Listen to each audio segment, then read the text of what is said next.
Teotihuacan, Mexico.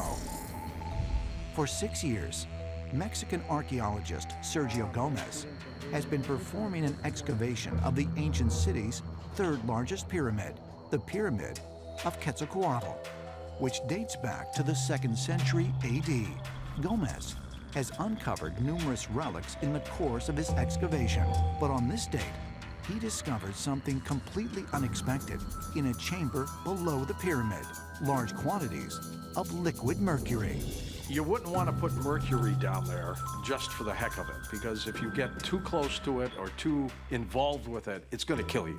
Mercury is an extremely rare and conductive element that today is used primarily in electronics and automobiles. So the presence of this dangerous substance below an ancient Aztec pyramid has puzzled scientists. But ancient astronaut theorists believe the mercury found at this temple, a temple built to honor Quetzalcoatl, the feathered serpent that came down from the sky, may have a direct connection to the beings the Aztecs referred to as their gods. Now, liquid mercury was not only found in Teotihuacan. According to old Indian texts, liquid mercury was one part of the propulsion system which the extraterrestrials used for their flying machines.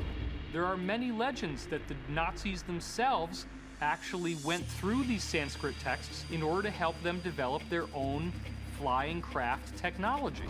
What we know from the leaked German scientific reports is that apparently if you subject mercury to a very high level of electrostatic charge and then rotate it, you get a gravitational thrust which allows you to create inertial force that can counteract the normal force of gravity.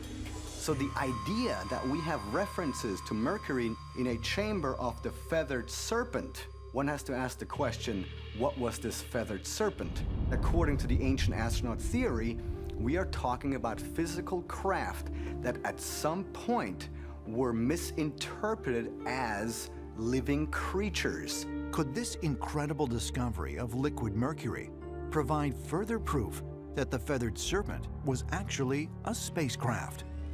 Ancient astronaut theorists believe another toxic tomb may help answer this question. Shanxi Province, China. Here, buried deep under a hill, lies Emperor Qin Shi Huang, undisturbed for more than 2,000 years. His tomb is best known for the discovery of thousands of terracotta warriors, but much of the massive underground structure has not yet been excavated due to high levels of mercury. Writings from the time of Emperor Qin, 2nd century BC, told us that this guy was buried in a tomb that had a scale model of China inside of it, with flowing rivers of mercury moving around the cities that were built in scale models.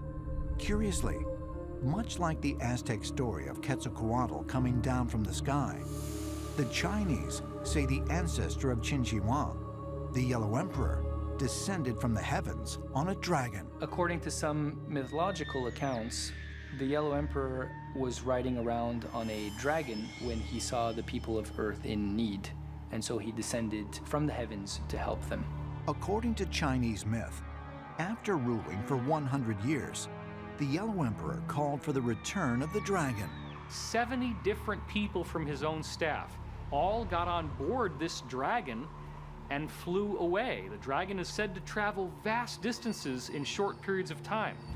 So the Yellow Dragon does appear to be a very large spacecraft traveling at extraordinary speed, and all of the events that I'm describing to you actually did take place in physical, tangible reality.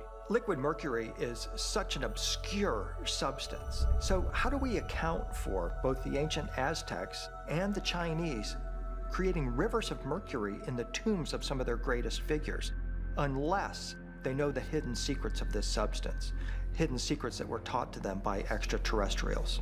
Is it possible that the Aztec story of a flying feathered serpent and the Chinese story of a dragon coming down from the sky are both describing alien spacecraft? And is this why liquid mercury has been found in tombs both in Mexico and China?